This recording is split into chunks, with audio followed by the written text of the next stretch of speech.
Chers élèves, bonjour. Je m'appelle Ndjekoska Jimbaï Patrice, professeur de français du secondaire. Bienvenue à la suite de notre cours sur la conscience nationale, illustré par l'étudiant de Soweto de Mondier Naindouba. Nous sommes toujours dans l'analyse, dans la structure et l'analyse de l'œuvre.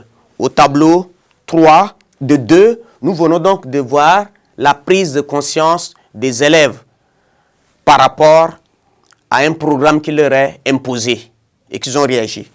Et au tableau 3, maintenant, on va voir le tableau 3 présente les parents de Mouloubé. Et ce tableau comporte donc 4 scènes. Vous allez voir que dans la cour familiale, Maseka, la mère de Mouloubé, et Bakule, son père, ils vont se regarder et Maseka va commencer par se plaindre. Il va dénoncer l'injustice des Blancs et il va déplorer leur situation, leurs conditions de vie misérables. Il va éclater en sanglots. Il va traiter même Dieu d'injuste. Hein? Il va traiter Dieu d'injuste. Et Bakule, son mari, va donc la consoler.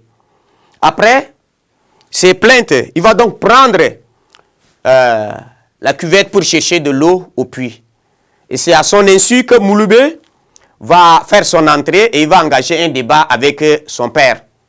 Il va donc raconter à son père ses peines de la journée. Il va lui faire part de ses projets de lutte.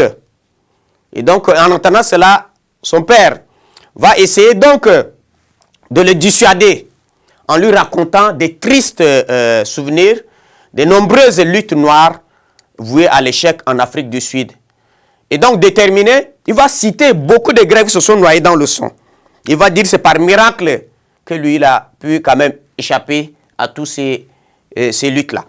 Et déterminé, Mouloubé n'entend aucune raison et déclare à son père: pour cette grève, mes camarades et moi sommes unis par un pacte de sang. Je ne peux plus reculer. Et donc, son père, en entendant cela, connaissant sa détermination, va lui prendre un talisman et un revolver. Et Mouloubé va prendre le talisman, mais il va refuser le gris-gris. Selon lui, ce gris-gris ne délivrerait pas tous les Noirs de l'oppression blanche. Et il va dire à ces termes: Père, je prends le revolver, mais garde ton gris-gris. Le talisman que je veux aujourd'hui, ce n'est pas un talisman qui porte chance et bonheur à une seule personne, mais qui peut sauver tous les Noirs de l'oppression blanche. Voilà, c'est ça la détermination de Mouloubé. Vous allez voir que de retour du puits, Maseka a l'air bouleversé.